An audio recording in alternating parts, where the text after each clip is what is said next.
এবার ঈদে খরচ সামাল দিতে একটু কষ্টই হচ্ছে, সব কিছুর দাম বৃদ্ধি। বিশেষ করে ইরান আমেরিকা যে যুদ্ধ, এই যুদ্ধতে সব কিছুর জিনিসের দাম বেড়ে গেছে। আপনি যদি খেয়াল করেন যারা চাকরি করেন বা ডে লেবার, তাদের যে আয় তার সঙ্গে কিন্তু বাজারের সামঞ্জস্যতা নেই, ফলে মানুষের কিন্তু এক ধরনের নাবিশ্বাস ঘুরে যাচ্ছে।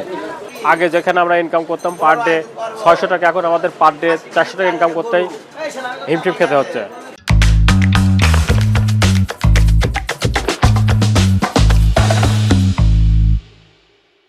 এইবারে বাজারের প্রত্যেকটা জিনিসেরই দাম ঊর্ধ্বগতিতে।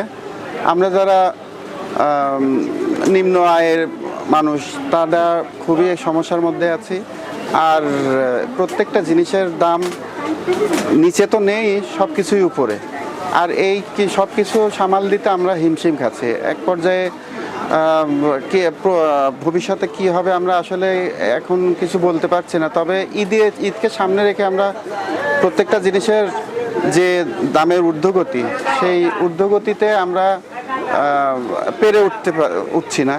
মানে বর্তমানে যে প্রেক্ষাপট চলতেছে, বিশেষ করে ইরান আমেরিকা যে যুদ্ধ, এই যুদ্ধতে সব কিছুর জিনিসের দাম বেড়ে গেছে। বিশেষ করে তেলের সংকটের কারণে মানে বাজারে অস্থিতিশীল অবস্থা বিরাজ করছে। এই ক্ষেত্রে সাধারণ মানুষ ঈদের যে টাকা দিয়ে ঈদ বাজেট যেটা, সেটা আসলে সংকলন করতে পারছে না। এই জন্যে মানুষের হাতের অবস্থা ভালো না, ঈদের আনন্দটাও এইভাবে আগের মতো আর আমি দেখছি না। এবার ঈদে খরচ সামাল দিতে একটু কষ্টই হচ্ছে, সব কিছুর দাম বৃদ্ধি, যার কারণে যে আয় আমাদের হচ্ছে সেই আয়কে তোলা কঠিন হয়ে দাঁড়াচ্ছে। আপনার যদি খেয়াল করেন যে 1971 সালের প্রথম যে পত্রিকাটা আমরা দেখি, সেখানেও কিন্তু দ্রব্যমূল্যের যে ঊর্ধ্বগতি, সেটা নিয়েও কিন্তু মানুষের বিক্ষোভ ক্ষোভ ছিল। তো এই 2026-এর যে ঈদ, এইখানেও কিন্তু মানুষের যে আয় এবং ব্যয়ের সামঞ্জস্যপূর্ণতা নেই। আপনি যদি খেয়াল করেন যারা চাকরি করেন বা ডে লেবার, তাদের যে আয় তার সঙ্গে কিন্তু বাজারের সামঞ্জস্যতা নেই, ফলে মানুষের কিন্তু এক ধরনের নাবিশ্বাস ঘুরে যাচ্ছে। আপনি দেখেন যে প্রতিটি জিনিসের দাম প্রায় 1 গুণ 1.5 গুণ করে বেড়ে যাচ্ছে। তো এইটা নিয়ে মানুষের ঈদের যে আনন্দ হওয়ার কথা, সারা বিশ্বেই কিন্তু ঈদের আগে এক ধরনের ছাড় দেওয়া হয়।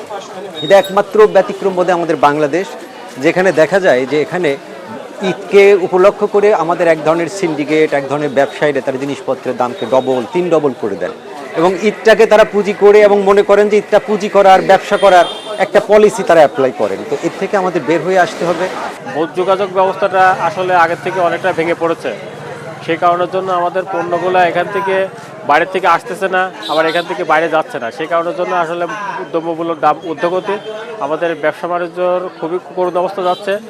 এইদিকে আপনার অর্থনৈতিক অবস্থা খুবই দুর্বিষহ অবস্থায় আমরা আছি আর কি।